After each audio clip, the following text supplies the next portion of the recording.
Il y a un truc quand même dans le cinéma, c'est que c'est un travail collectif quand même. C'est pas mal un travail collectif. Donc moi, quand on est par exemple un auteur, ce qui est mon cas, c'est-à-dire un dessinateur, un type qui dessine les personnages, les costumes, les décors, etc. Dans une bande dessinée, tout est dessiné. Donc être metteur en scène, c'est très difficile parce qu'on est assailli des questions par tout le monde. Et c'est là qu'il faut un premier assistant très très solide parce que même sur Immortel où j'avais un très bon assistant, des gens venaient, mais inconsciemment, un ensemblier par exemple venait à un moment donné pour me demander ce qu'il mettait sur la table. Et c'était multiplié par 50 en une heure, quoi. Des gens, une costumière qui me disait est-ce que ça va aller là? C'est ce que dit Truffaut dans La Nuit américaine. Ouais. Un metteur en scène, c'est quelqu'un à qui on pose 1000 questions dans la journée et il a intérêt à avoir les 1000 réponses.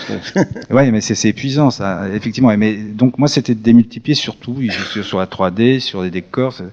Donc ce qu'il faut, c'est à un moment donné dire voilà, je délègue à des gens qui vont filtrer, qui vont essayer de gérer ça. Les points de référence, il y en avait des tonnes. Moi, j'avais fait énormément de croquis, de dessins, et puis même des choses dessinées dans des albums pouvaient parfaitement faire référence. On peut même se dire, venant de la bande dessinée, pourquoi ne pas être passé directement au film d'animation? Est-ce que la question t'a titillé à un moment? Non, oui, mais moi, l'animation, même là, pour Animals, j'ai écarté l'animation. Pourquoi? Parce que sur le plan graphique, mon graphisme est un graphisme de matière, de texture. Pour animer ça, c'est assez compliqué. Bon, c'est lourd. Donc déjà, quand on m'avait proposé de faire des films d'animation, on m'avait dit il faudrait que vous simplifiez votre dessin, que ça devienne des dessins cernés, au trait, etc. J'ai dit non, je touche pas à ça. C'est vrai que tu as plutôt tendance à t'éloigner de la ligne claire. Absolument. Voilà. Même si j'apprécie Jos Svart, j'apprécie Ted Benoît, et j'adore Hergé. Enfin bon, bref, c'est pas un problème. Jacob.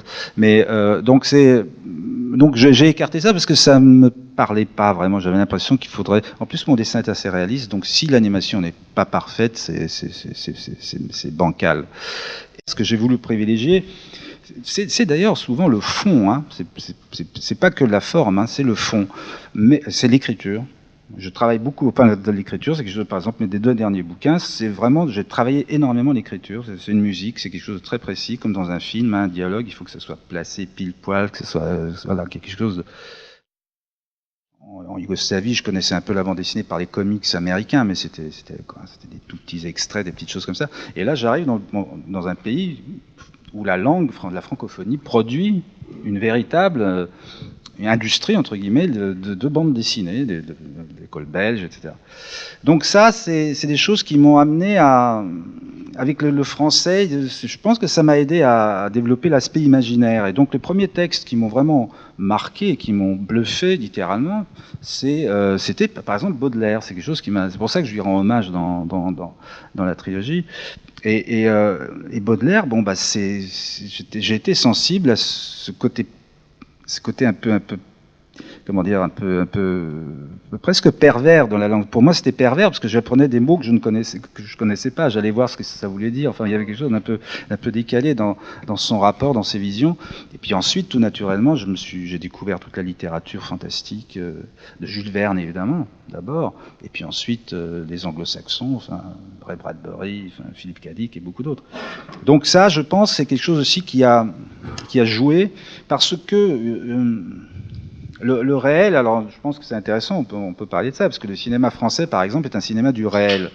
La nouvelle vague, elle est née là-dessus, c'est fabriqué là-dessus, et c'était même devenu, à un moment donné, dans le cinéma français, c'était le diktat. Moi, j'ai toujours eu une démarche très humble, d'ailleurs, d'une grande humilité dans ce domaine-là. Moi, je voulais faire un court-métrage, d'abord. J'avais lancé l'idée, je me souviens, c'était au début des années, je sais pas, en 83-4, j'avais demandé à Tardy, j'avais demandé à Druillet, j'avais demandé à Möbius, à Pétillon, à Mézières.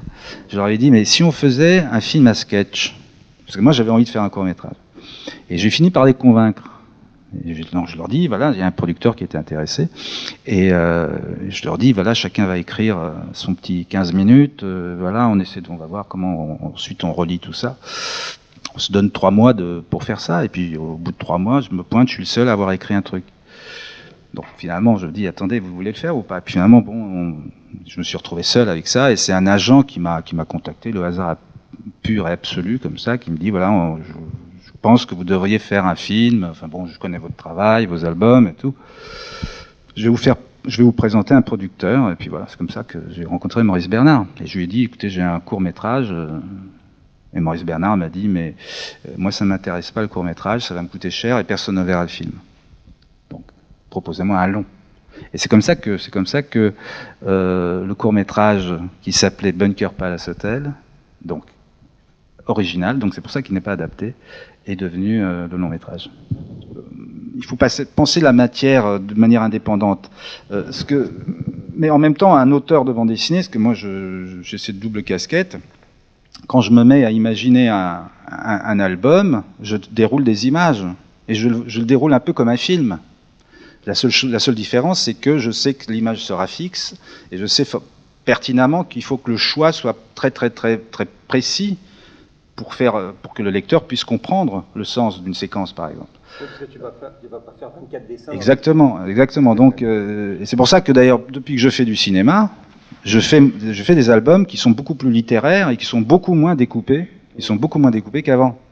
Parce que j'ai vraiment l'impression aujourd'hui que si je reprends mes planches à l'ancienne et que je fais des petites cases pour dérouler une action, j'ai l'impression de faire du manga. Les Japonais, ils font ça très bien. Ils déroulent un combat sur 50 pages, un combat de kung-fu sur 50 pages, et voilà, ça marche ou pas, on aime ou pas.